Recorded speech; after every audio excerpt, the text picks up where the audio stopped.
See, there is a reason to believe that India will outperform, and the reason to believe is largely because of, a decline in commodity prices always has led to India's outperformance in historical, if I look at historical correlations. Decline in commodity prices is always good news for inflation, and this time because we also have a good monsoon, you may imagine that a combination of demand coming back because of monsoon and demand coming back because of recovery in rural India, I think is something which will be better than last 2 years.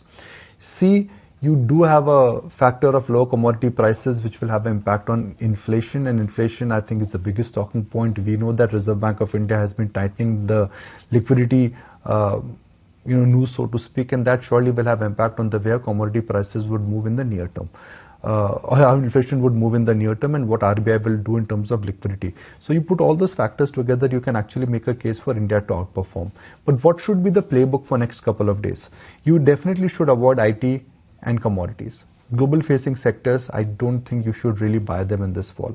Second, which is a very internal sector, and this is something which I think everybody started debating. We were talking about it 3 weeks ago, now everybody is debating, which is that has the PSU trade peaked out?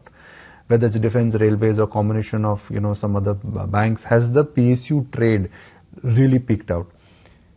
See, what would be the outperforming sector? I think the outperforming sector now really would be consumer staples, largely rural facing economy, and companies which essentially would benefit if interest rates come out or liquidity increases, which is NBFCs.